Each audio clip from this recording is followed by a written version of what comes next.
अस्सलाम वालेकुम मैम। वालेकुम सलाम, क्या हाल है? जी मैम ठीक है। आप कैसी हैं? ठीक ठाक, अल्लाह का शुक्र है।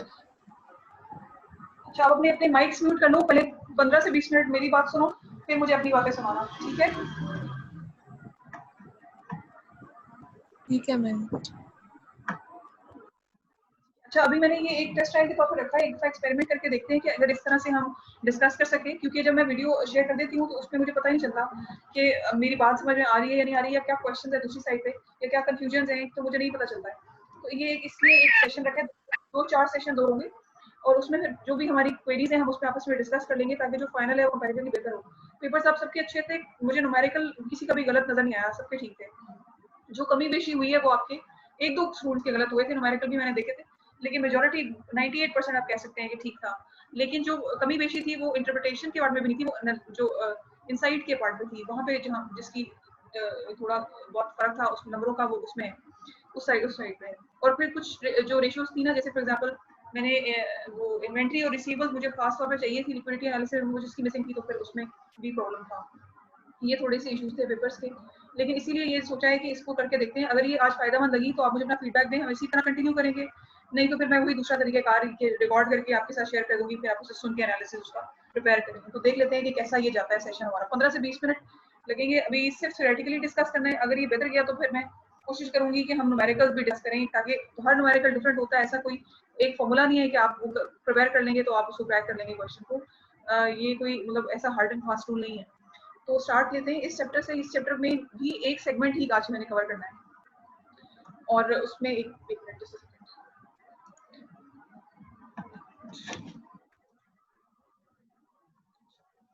इसमें भी मैंने एक सेगमेंट कवर करना है, और मैंने सिर्फ ये देखना है कि ये चीजें इस तरह से कम्युनिकेट बेहतर से हो पा रही हैं, पती हैं या नहीं होती, या वही तरीका ठीक है।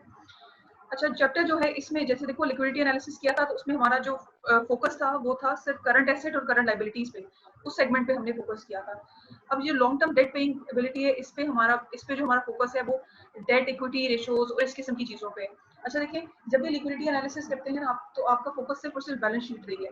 आपने करंट एसेट वो जो करंट रेशियो निकाली, एसेट टेस्ट रेशियो निकाली, इसके अलावा जो आपकी वर्किंग कैपिटल रेशियो थी, इन्वेंट्री की रेशियो थी, रिसीवेबल्स की रेशियो थी, सबका फोकस बैलेंस शीट था।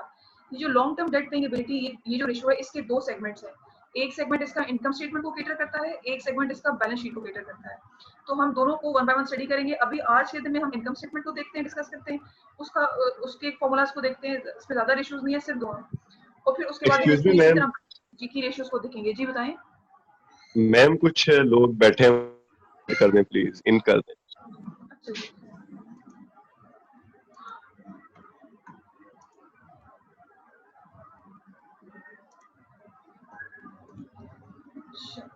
ठीक है, ओके। तो मैं बता रही थी कि इसके इसकी इस वाली रेशियो के जो ये साइड है, debt payment, long term debt payment, इसको हम दो पर्सपेक्टिव से देखेंगे, एक इनकम स्टेटमेंट की साइड से और एक बैलेंस शीट की साइड से। अच्छा, अब इनकम स्टेटमेंट में इसको कवर करने के लिए सिर्फ दो रेशियोज हैं। अभी ये प्रेजेंटेशन बनाने का और इस तरह से वन ऑन वन जाने का मकसद ये है कि जैसे आप लोगों को लिक्विडिटी एनालिसिस में प्रॉब्लम हुआ कि आपको ये अंदाजा नहीं था कि इसमें कुछ लोगों ने प्रॉफिटेबिलिटी रेशियोज भी कैलकुलेट की थी पेपर्स में, जिसकी कतई जरूरत नहीं थी, ना वो रिक्वायर्ड थी, बिकॉज लिक्विडिटी एनालिसिस में प्रॉफिट मार्जिन की रेशियोज की जरूरत नहीं थी। ठीक है, तो इसका एक पर्पस ये भी है कि पता चल जाए कि एक सेगमेंट को या एक एरिया को अंडरस्टैंड करने के लिए, उसका एनालिसिस करने के लिए मैक्सिमम कितनी रेशियोज हैं, जो कि आपको अगर कहा जाए कि लिक्विडिटी एनालिसिस करो या प्रॉफिटेबिलिटी एनालिसिस करो, तो आप वो कैलकुलेट करेंगे। और दूसरी चीज ये कि जब आखिर में फाइनल पेपर में इकट्ठी रेशियो सारी आ जाएंगी, तो आपने कैसे उसकी एक ओवरऑल पिक्चर देखनी है। देखो, एक सेगमेंट का एनालिसिस तो ठीक था कि आपने उसको देख लिया, लेकिन अब इसमें भी अब जैसे उससे नेक्स्ट स्टेप आ गया है कि डेट पेइंग एबिलिटी है, तो उसमें आपने सिर्फ बैलेंस शीट को ही नहीं देखना, इनकम स्टेटमेंट को भी देखना है। जो कभी भी जब आप एनालिसिस कर रहे होते हैं तो वो कलेक्टिवली होता है, ओवरऑल पिक्चर आप देखते हैं और फिर आप उसको आइडेंटिफाई करते हैं। सिर्फ लिक्विडिटी अगर किसी कंपनी की अच्छी है, तो it is not a guarantee कि उसका बाकी सारा काम भी ठीक होगा। ठीक है, तो एक ओवरऑल पिक्चर कैसे आपने उसको एनालिसिस करना है। देखो, जरूरी नहीं है कि सवाल में आपको जो फाइनल टर्म में एग्जाम आए तो आपको मैं यही कहूँ कि आप ये प्रॉफिटेबिलिटी रेशियो निकालें, और जिस तरह भी आपके मिड टर्म में हो रहा है, दैट वाज क्वाइट इजी कि आपके कम से कम 50% मार्क्स आपके इंश्योर थे, क्योंकि कैलकुलेशंस आपकी सबकी परफेक्ट थी। तो ऐसा भी हो सकता है कि आपको आंसर्स दे दिए जाएं और आपको कहा जाए कि एनालिसिस करें आप। ठीक है, तो ये भी चीज हो सकती है। ये चीजें समझाने के लिए और सिखाने के लिए ये एक स्टार्ट किया है कि हम शायद इस तरह आपको समझ में आ जाए, थोड़ी क्लैरिटी आ जाए सब्जेक्ट से रिलेटेड। तो सबसे पहले मैंने बताया कि दो बातें हैं, एक तरफ हम इनकम स्टेटमेंट को कवर करेंगे और बैलेंस शीट, बिकॉज आपकी 5 स्टेटमेंट्स होती हैं जिनको आप फोकस करते हैं ना, 5 में से भी हमारा जो फोकस है वो इन दो पे है। 5 कौन कौन सी हैं? इनकम स्टेटमेंट है, बैलेंस शीट है, कॉम्प्रिहेंसिव इनकम है, चेंजेस इन इक्विटी है और एक कैश फ्लो स्टेटमेंट है। हमारा जो फोकस है वो इनकम स्टेटमेंट और बैलेंस शीट पे है, ठीक है। इस वाले सेशन में हम इनकम स्टेटमेंट को कवर करेंगे। इनकम स्टेटमेंट में कौन कौन सी दो रेशियोज आती हैं? जब हम with respect to long term debt paying ability की बात करें, दो रेशियोज आती हैं। दो रेशियोज कौन सी आती हैं वो अब आगे आगे डिस्कस करती हूँ। उससे पहले जब आप इनकम स्टेटमेंट को देख रहे होते हैं तो इनकम स्टेटमेंट में दो बातें होती हैं। सबसे पहले आपको नेट इनकम या नेट लॉस का पता चलता है, दैट इज द प्रॉफिटेबिलिटी और लॉस ऑफ द फर्म, ठीक है। एक चीज तो मेन है, ये इनकम स्टेटमेंट देखने पता चल जाता है कि एक्सपेंसेस और रेवेन्यूज को देखें आपको पता चलता है कि कंपनी लॉस में है या प्रॉफिट में, ठीक है। एक चीज जो हिडन है, जो आपको आइडेंटिफाई करनी है एज एन एनालिस्ट, आप इसको डिसाइड करते हैं। आप ये देखते हैं कि जब आप किसी कंपनी का एनालिसिस कर रहे हैं तो वो उसका साइज क्या है। अगर एक कंपनी की डेट जो उसका स्ट्रक्चर है वो बहुत बड़ा है लेकिन कंपनी का साइज छोटा है तो that is an alarming thing. HBL अगर एक बैंक है, उसका जो डेट पेइंग स्ट्रक्चर है, अगर वो आप कहते हैं कि 60% डेट और 40% इक्विटी है, that may be acceptable because HBL is a big bank with the highest number of branches in Pakistan. लेकिन वही अगर मैं कहूँ कि JS बैंक या सिल्क बैंक या सांबा बैंक, उसका डेट स्ट्रक्चर बहुत ज्यादा है, तो that may be a questionable thing. तो हर एक मरीज को देख के उसके डायग्नोसिस और सिम्टम देखो। किसी ओल्डर पर्सन को अगर आप डायग्नोस करेंगे तो उसके साथ 100 फैक्टर्स अलग आप कंसीडर करेंगे।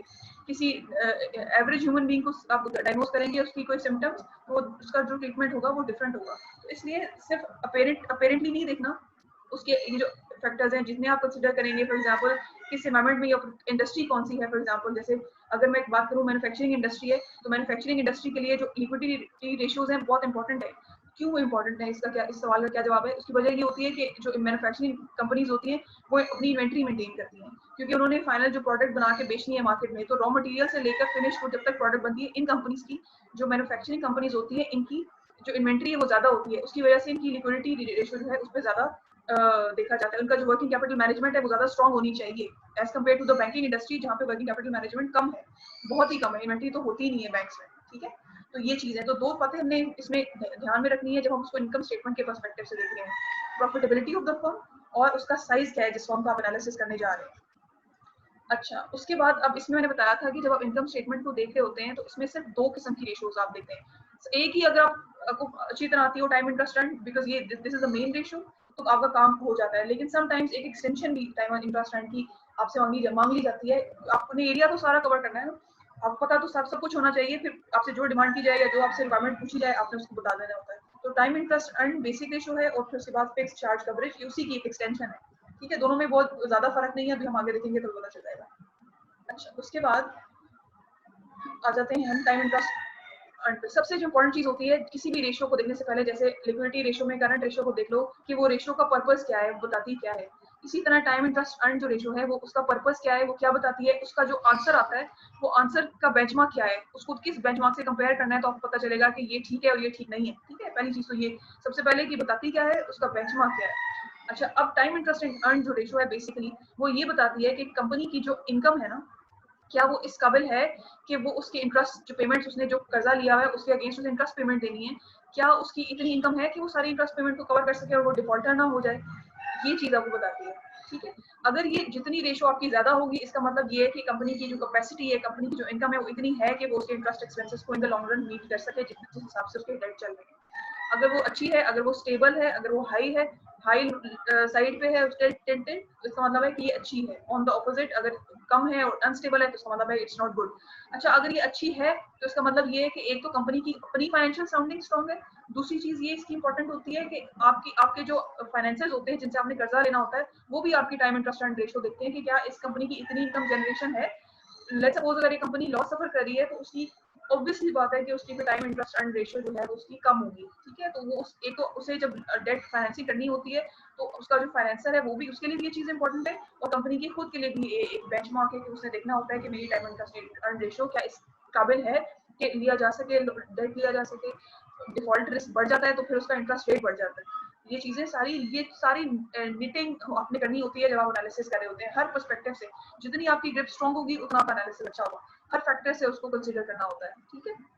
उसके बाद आते हैं जब आप इसका जवाब लिखते हैं ना, जब टाइम इंटरेस्ट अर्न रेशियो आप कैलकुलेट कर लेते हैं तो उसमें उसका आपका आंसर जो आता है वो टाइम्स में आता है। अगर आपने रिसीवेबल रेशियो आपको याद हो, रिसीवेबल टर्नओवर जो डेज के साथ कैलकुलेट की थी, तो उसका आंसर डेज में आता है, यानी कि कितने दिन में आपके रिसीवेबल्स रिकवर हो जाएंगे इसी तरह टाइम इंटरेस्ट अर्न रेशियो का जो आंसर है वो टाइम्स पर ईयर आता है कि कितने टाइम्स पर ईयर, मतलब आपकी जो इनकम है, टोटल जो आपकी इनकम है एनुअल, वो आपके सालाना जो इंटरेस्ट एक्सपेंस है उसका कितने टाइम्स उसको कवर कर सकती है, कितने परसेंट उसको कवर कर सकती है। फॉर एग्जांपल अगर एक टाइम इंटरेस्ट अर्न रेशियो 50% आती है या ये आता है कि 50 टाइम्स पर ईयर, तो इसका मतलब है कि आपकी इनकम, टोटल इनकम में 50% की कैपेसिटी है कि वो आपकी एनुअल जो इंटरेस्ट कॉस्ट है उसको कवर कर सकती है। ठीक है, बेसिक जो इसका फॉर्मूला होता है, सिंपल सा इसका फॉर्मूला है, जैसे याद रखने के लिए EBIT को आप डिवाइड कर देते हैं इंटरेस्ट एक्सपेंस से। लेकिन यहाँ पे थोड़ी सी एक्सप्लेनेशन मैंने और ऐड की है और बुक से उसको रिलेट किया है। उसकी वजह ये होती है कि ये तो बेसिक सा फॉर्मूला होता है ना कि आपको पता है EBIT सिंपल, हम जो हम ट्रेडिशनल बुक में चीजें पढ़ रहे होते हैं उसमें तो बेसिक एक स्टैंडर्ड सा एक फॉर्मेट दिया होता है इनकम स्टेटमेंट का। लेकिन अभी आप लोगों ने देखा कि आपको जब लाइव एक एग्जाम्पल दे दी तो उसमें कितने इशूज आए। एक तो सबसे पहले वो इन्वेंट्री का इशू आया, दूसरी चीज एक और भी इशू था कि वो सबा ने उसको हाईलाइट किया था कि उन्होंने जब उसको, अगर आप उसको देखें ना, उसको कैलकुलेट करें, उन्होंने ब्रैकेट्स में और उसकी जो प्रेजेंटेशन थी उसमें प्रॉब्लम था, कैलकुलेशन में प्रॉब्लम नहीं था लेकिन उसकी प्रेजेंटेशन में प्रॉब्लम था। जब हमने उसको नोट्स में स्टडी किया तो नोट्स में प्रेजेंटेशन डिफरेंट थी और वहां पर जब उन्होंने इनकम स्टेटमेंट दी थी अपनी रिपोर्ट में जो कंसोलिडेटेड फाइनेंशियल स्टेटमेंट है, तो उसमें जो अपेरेंटली उसकी जो प्रेजेंटेशन थी वो ठीक नहीं थी। तो ये इश्यूज होते हैं। अगर कभी इस किस्म का कोई एलिमेंट आ जाए जो अदर देन ट्रेडिशनल फॉर्मेट जो किताबों में बयान किया गया है उससे हटके हो, तो आपको पता हो कि उसको कैसे ट्रीट करना है। इसलिए ये एलिमेंट्स लिखे हैं, थोड़े से भी इतने मुश्किल नहीं है, आसान से हैं। इसको देख लेते हैं। रिकरिंग एक्सपेंसेस होते हैं जो बार बार रिपीट होते हैं, जैसे इंटरेस्ट एक्सपेंस है, आपको देना होता है हर महीने आपने पेमेंट करनी है इसकी। रेंटल है, आपको पे करना होता है, ठीक है, इसमें तो खैर रेंटल नहीं आता, लेकिन रिकरिंग एक्सपेंसेस वो होते हैं जो रिपीटेडली आपको पे करने होते हैं। ठीक है, अच्छा, अब आपने न्यूमरेटर में, जैसे मैंने बताया, मैंने तो सिंपली बोला EBIT divide by interest expense करो तो आपकी टाइम इंटरेस्ट एंड रेशियो निकल आती है। लेट्स सपोज EBIT के अलावा सवाल में आपको और भी चीजें दी हुई हैं, तो फॉर एग्जांपल आपको ये इंटरेस्ट एक्सपेंस दिया जा सकता है। EBIT में तो खैर interest earning before interest and tax है, तो ये आप चीजें लेस कर देते हैं उसमें से। अगर आपको ऐसी फिगर दी हुई है जिसमें ये चीजें शामिल हो तो आपने इन चीजों को लेस कर देना होता है। टैक्स एक्सपेंस को, equity earning of non consolidated subsidies, tax expense और इंटरेस्ट एक्सपेंस तो हमेशा आपको डायरेक्टली दिया होता है ना, फिगर से आप उसको पहचान लेते हैं। अगर आपको लेट्स सपोज आपको नेट इनकम डायरेक्ट दे दी है तो आपने नेट इनकम को यूज नहीं करना, आपने उसमें से माइनस करना है इंटरेस्ट एक्सपेंस और माइनस करेंगे उसमें से टैक्स एक्सपेंस, तो वापस पहुंच जाएंगे EBIT की तरफ। लेट्स सपोज आपको equity earning of non consolidated subsidies दी है, तो ये क्यों नहीं आप ऐड करेंगे इसको अपनी EBIT में? इसका मतलब ये है कि नॉन कंसोलिडेटेड सब्सिडीज है तो कंपनी का ही पार्ट, लेकिन वो अपनी इनकम स्टेटमेंट या जो अपनी अर्निंग्स हैं उसको मेन पेरेंट कंपनी के साथ कंसोलिडेट नहीं करती, इसलिए आप उसको सब्ट्रैक्ट कर देंगे। माइनॉरिटी इनकम या माइनॉरिटी लॉस भी वही है। माइनॉरिटी कंपनी वो कंपनी होती है जिसके शेयर्स 100% नहीं होते। ठीक है, एक कंपनी है जिसकी फुल ओनरशिप है, इसका मतलब है उसके 100% शेयर्स है ना।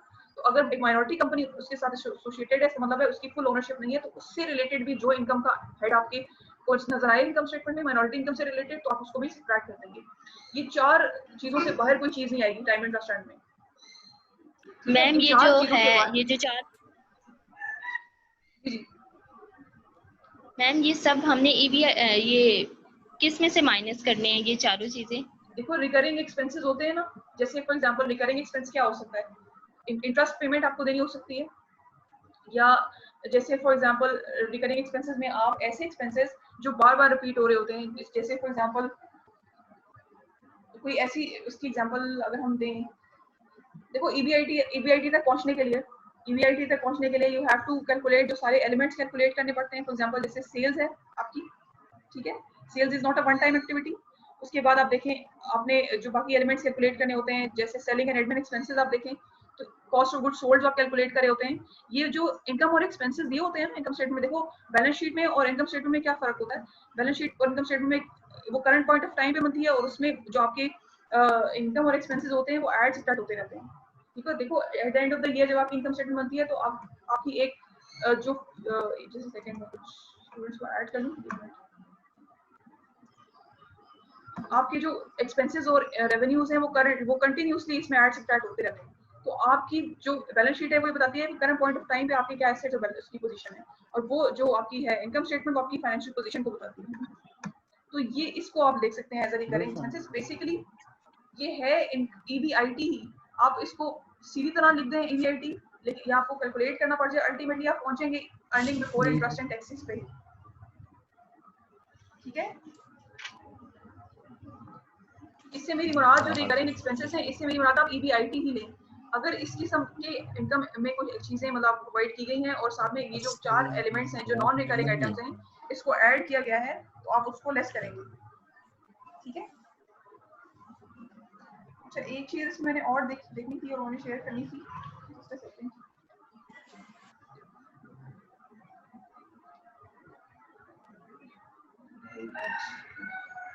जी वैसे मैं शुक्र करने एक चीज ये प्लीज अपने माइक्स म्यूट करने हैं, जब किसी को सवाल पूछना हो तो फिर इसको ऑन करें।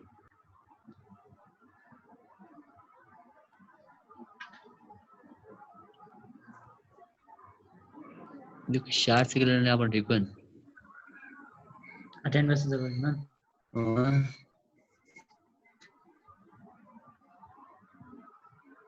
ज़रे सर्विस को प्लीज अपने माइक्स को म्यूट कर लो ताकि हम इसको कंक्लूड करें। मेरी बात समझ में आई है रिकरिंग एक्सपेंसेस से कि इनकम स्टेटमेंट में सेल्स से लेकर आपके जो सेलिंग एंड एडमिन एक्सपेंसेस हैं जो कि ऑपरेटिंग इनकम तक आप एक्सपेंसेस हैं, दे आर रिकरिंग एक्सपेंसेस। ठीक है, फिर आप उनको कंसोलिडेट करके उनकी जो वर्किंग है फिर एक फाइनल फिगर आप उसको इनकम स्टेटमेंट में यूज करते हैं। तो इनको हम बोल रहे हैं कि ये वन टाइम एक्टिविटी नहीं है। ठीक है,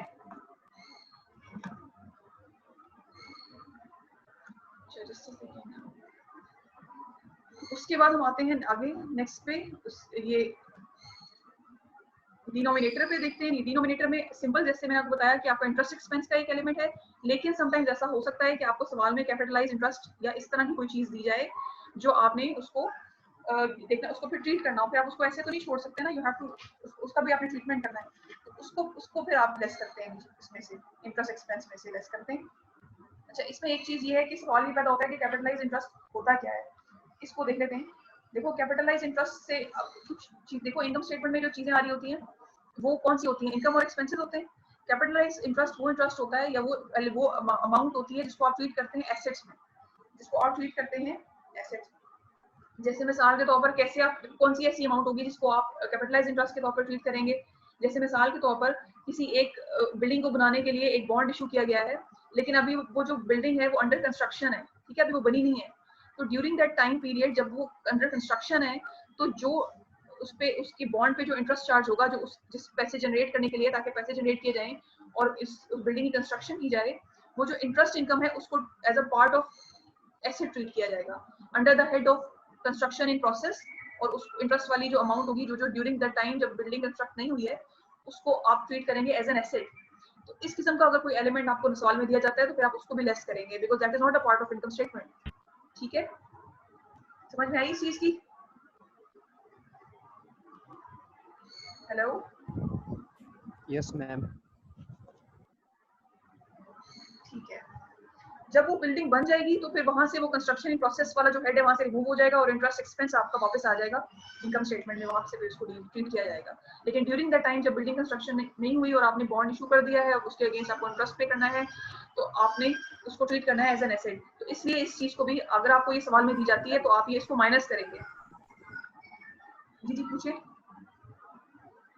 आफ्टर कंस्ट्रक्शन वो बॉन्ड डिमोलिश नहीं हो जाएगा? देखो इट डिपेंड्स कि आप अपनी जो फाइनेंसिंग है उसको कंटिन्यू रखते हैं या नहीं रखते।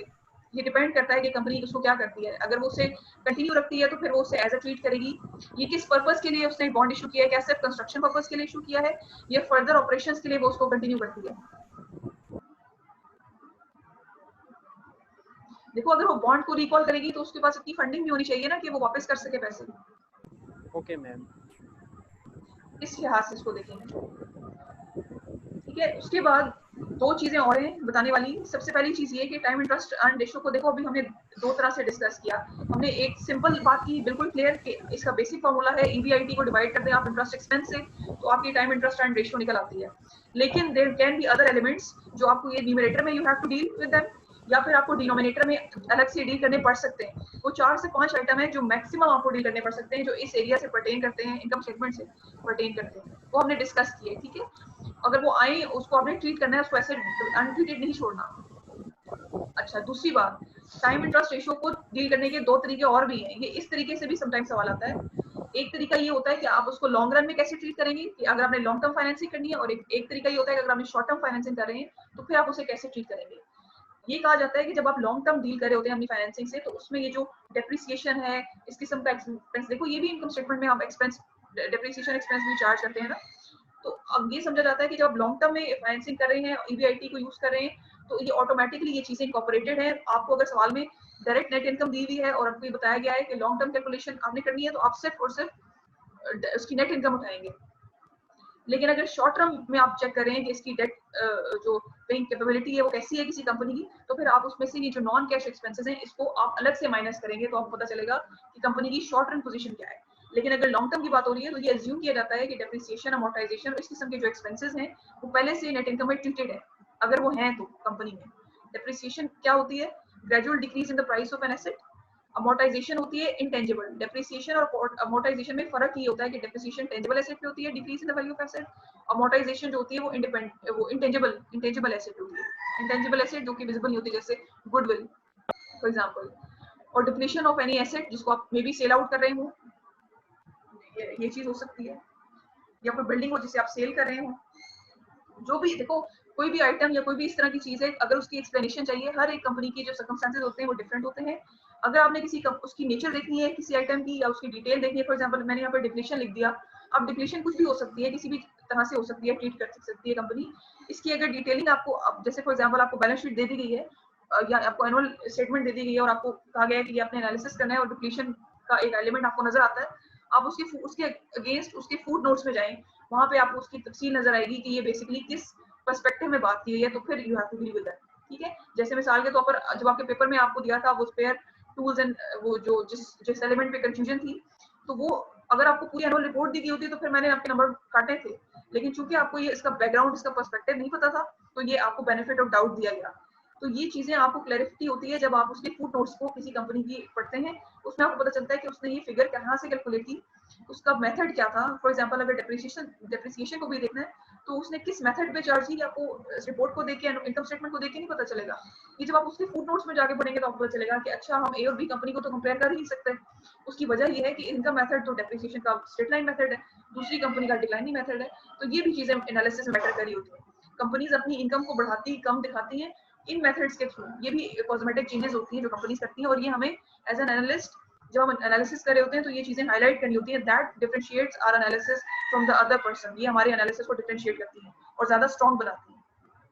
ठीक है, कोई प्रॉब्लम आ रही है बीच में तो मुझे जी बताएं, जी पूछें। आवाज आना बंद हो गई है। मैम ये डेप्रिसिएशन आपने ये फिक्स एसेट पे चार्ज होती है, शॉर्ट टर्म फाइनेंसिंग में है कि लॉन्ग टर्म में आएगी? एसेट पे होती है चार्ज। एसेट आप एक्वायर कर रहे हैं, जैसे फॉर एग्जांपल लैंड है, बिल्डिंग है, आपकी प्रॉपर्टी है, तो उस पे चार्ज होती है। ये लॉन्ग टर्म ही समझाता है मेरा तो जहाँ तक ख्याल है, लॉन्ग टर्म होती है। देखो प्लांट जो मशीनरी है आपकी, आप शॉर्ट टर्म के लिए तो नहीं लेते ना। ठीक है, यहाँ तक हमने बात की टाइम इंटरेस्ट अर्न की। एक दफा से फिर मैं रिपीट करी हूँ 1 मिनट में कि टाइम इंटरेस्ट अर्न जो रेशो होती है, बेसिक उसका फॉर्मूला है EBIT, earning before interest and taxes, divided by income, ये जो इंटरेस्ट एक्सपेंस। ठीक है, ये सिंपल फॉर्मूला है उसका। लेकिन अगर सवाल में इस किस्म की चीजें, कुछ एलिमेंट जो हमने ऊपर डिस्कस किए हैं, इस किस्म की कोई चीज नजर आती है तो आप उसको स्पेसिफिकली एक्सक्लूड करेंगे। ठीक है, और एक्सक्लूड करने के बाद उसकी जो एनालिसिस और उसकी इंटरप्रिटेशन बेसिकली क्या है। इंटरप्रिटेशन ये है कि आपको टाइम इंटरेस्ट अर्न बता क्या रही है। इसकी जो फिगर है, फॉर एग्जांपल अगर मैं आगे चल के आपको एग्जांपल्स के थ्रू भी दिखेगी कि अगर फॉर एग्जांपल एक कंपनी की टाइम इंटरेस्ट अर्न रेशियो आ रही है 50%, तो आप इसको ये इंटरप्रिटेशन देंगे कि इसकी जो कंपनी की एनुअल इनकम है उसमें इतने परसेंट कैपेसिटी है, 50% कैपेसिटी है कि वो उसके जो इनकम, जो उसके इंटरेस्ट एक्सपेंस है उसको वो मीट कर सके, उसको पे आउट कर सके।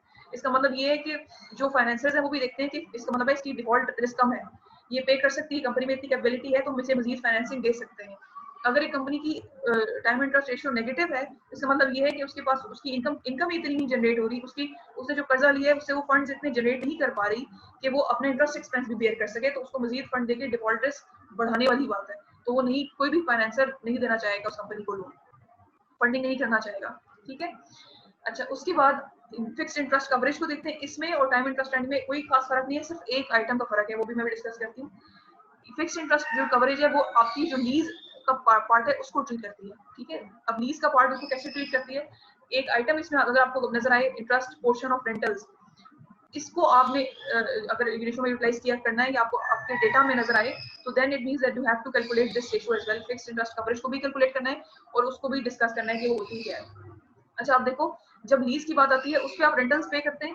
लीज भी दो तरह की होती है, ऑपरेटिंग लीज होती है और कैपिटल लीज होती है, ये भी पहचानना जरूरी होता है, बिकॉज इसका भी जो ट्रीटमेंट है that is different. Capital lease को आप बैलेंस शीट में ट्रीट करते हैं, ऑपरेटिंग लीज को आप इनकम स्टेटमेंट में ट्रीट करते हैं। तो ये चीजों को पहचानना, आइडेंटिफाई करना, ये भी बहुत जरूरी है, vigilance is required in that. लेकिन समटाइम्स ऐसे होता है कि आपको डायरेक्ट एक फिगर दी हुई होती है, इंटरेस्ट पोर्शन ऑफ रेंटल्स देके आगे फिगर लिखी हुई होती है, तो देन आपने फिर अगेन उसके नोट्स में जाके देखना है कि ये जो रेंटल्स मुझे मिल रहे हैं ये किसके अगेंस्ट मिल रहे हैं, ऑपरेटिंग लीज के अगेंस्ट मिल रहे हैं, ये मुझे कैपिटल लीज के अगेंस्ट मिल रहे हैं। तो ये इस हिसाब से फिर इसका ट्रीटमेंट है। उस हिसाब अगर कैपिटल लीज होगी तो फिर उसको आप उसमें फिक्स इंटरेस्ट कवरेज में चार्ज नहीं करेंगे, उसका वो पोर्शन तो बैलेंस शीट में ट्रीट हुआ होगा। तो ये मेरी अभी 2-4 बातें और हैं, इसको मैं मीटिंग को दोबारा से फॉलो अप करूं, करने की जरूरत है। हेलो जी मैम। जी मैडम। आई थिंक ठीक है, इसको देखते हैं जब तक ये चलती है, फिर जहाँ पे खत्म होगी ना मैं लिंक शेयर दोबारा कर दूँ, हार्डली 15 मिनट में जो चाहिए। अच्छा, उसके मैम बाद इसके लिए आप न्यूमेरिकल भेजेंगे? बिल्कुल, ये मैंने अभी तुम मुझे फीडबैक दोगे ना अपना कि ये ठीक चल रहा है हमारा काम, अगर ये ठीक है तो फिर हम कल या परसों में 1-2 दिन छोड़ के हम इसके कुछ न्यूमेरिकल्स डिस्कस कर लेंगे इसी तरह, ठीक है? ठीक है मैम। और अगर आप चाहते हैं तो मैं आपको भेज भी सकती हूँ। ये 2 न्यूमेरिकल्स हैं, मैं एक काम ये करती हूँ कि आपके साथ ग्रुप पे शेयर कर लेती हूँ, आप इसको अटेम्प्ट करें, दे आर वेरी इजी, और फिर साथ में मैं थोड़ी देर बाद उसके सॉल्यूशंस भी शेयर कर दूंगी, वो ताकि आप मैच कर लेंगे ठीक है या नहीं ठीक। यस मैम, Okay, ये ma'am. मैथड ठीक है, आप इसी तरीके से करवा देना। इसकी फिर जो लोग अटेंड नहीं कर सके, इसकी रिकॉर्डिंग मैं अपलोड कर दूंगी, वहां से फिर वो देख लें, ठीक है? उसको उनको फिर पता चल जाएगा। ठीक। अच्छा, अब हमने ये 2 चीजें डिस्कस की, हमने फिक्स्ड चार्ज कवरेज को देखा, हमने टाइम इंटरेस्ट अर्न को देखा, ठीक है? उसके हमने डिफरेंट एस्पेक्ट्स को भी डिस्कस कर लिया जो मैक्सिमम इस रेशो में आ सकते हैं। अच्छा, उसके बाद इसका फिक्स्ड इंटरेस्ट चार्ज जो कवरेज है उसमें वो ऐड होता है, वो मैंने आपको बता दिया, वो लीज से रिलेटेड है। अच्छा, अब इसका की टेक अवे कर देते हैं। की टेक अवे से मेरी मुराद ये है कि अब अगर मैंने इसको राइट अप में लिखना है, लेट्स सपोज मेरे पास एक रेशो आ गई, मैंने उसको बताना है कि ये इंटरप्रिटेशन इसकी कैसे मैंने करनी है। सबसे पहले मैंने उसको ओवरऑल बताना है कि ये रेशो का पर्पस क्या है। ये बताता है कि कंपनी की जो एबिलिटी कितनी है कि वो अपने डेट्स की जो कॉस्ट है, जो इंटरेस्ट एक्सपेंस है उसको पे कर सके, क्या वो कर सकती है, वो डिफॉल्ट रिस्क उसका ज्यादा है या कम है। अच्छा, अगर वो जो उसकी टाइम इंटरेस्ट अर्न रेशो है वो जितनी ज्यादा है, जितनी स्टेबल है, देखो अगर तो अभी तो एक मैंने फिगर बताई ना, इसका मतलब एक कंपनी की मैंने आपको फिगर बताई, तो वो उसका तो कंपैरेटिव एनालिसिस किसी तौर पे बन नहीं सकता कि वो पिछले साल से ज्यादा है या कम है। लेकिन जब आपको कंपैरेटिव एनालिसिस दिया होता है, then you are in a better position कि आप बताते हैं कि अभी इसकी टाइम इंटरेस्ट रेशियो इंप्रूव हो रही है, इसका मतलब ये कि इसका डिफॉल्ट रिस्क कम हो रहा है, इसकी जो क्रेडिबिलिटी है फाइनेंसर्स के नजदीक बढ़ रही है, बिकॉज ये अपनी जो ऑलरेडी इसने फाइनेंसिंग गेन की है उसको बेहतर तरीके से यूटिलाइज कर रही है। इसने ऐसी जगह इन्वेस्टमेंट की है जहां से इसको फंडिंग और फंड रेजिंग ज्यादा हो रही है, ज्यादा इनकम जनरेट कर पा रही है। जब ज्यादा इनकम जनरेट कर पा रही है, इसका मतलब ये है कि अपनी जो इंटरेस्ट एक्सपेंस है उसको ये आसानी से पे कर लेगी, उसको कोई प्रॉब्लम नहीं है। इसका मतलब ये है कि फाइनेंसर्स का भी इस कंपनी पे ट्रस्ट बढ़ेगा। तो ये कंटिन्यूसली ओवर द इयर्स अगर इंप्रूव कर रही है तो इसका मतलब है कि कंपनी की टेंडेंसी पॉजिटिव है, कंपनी की आउटलुक पॉजिटिव है, ठीक है?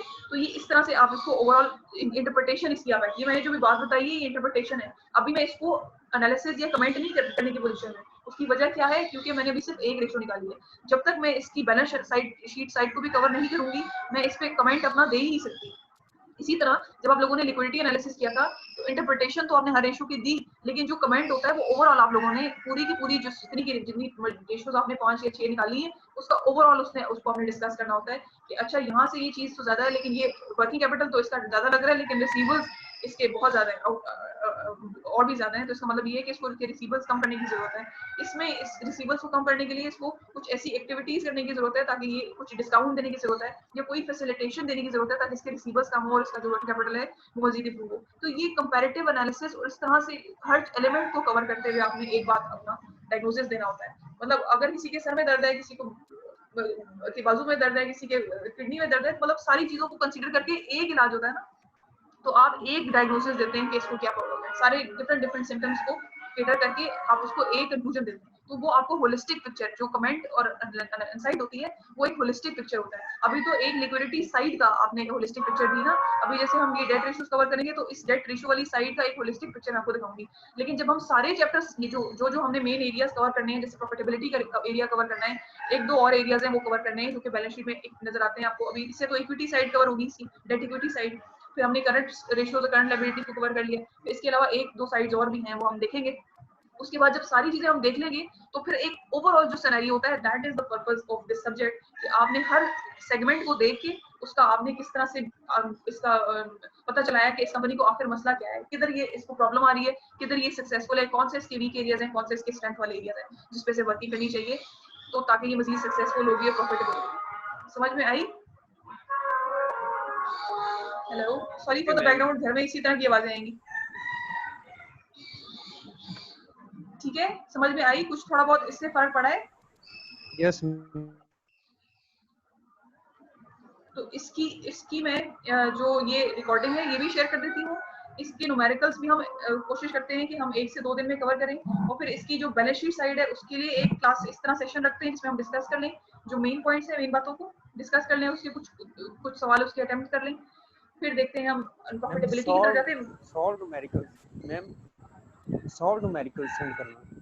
और सुनो, तुमने कुछ नहीं करना, मेरे से करवाना है तुमने सारा काम।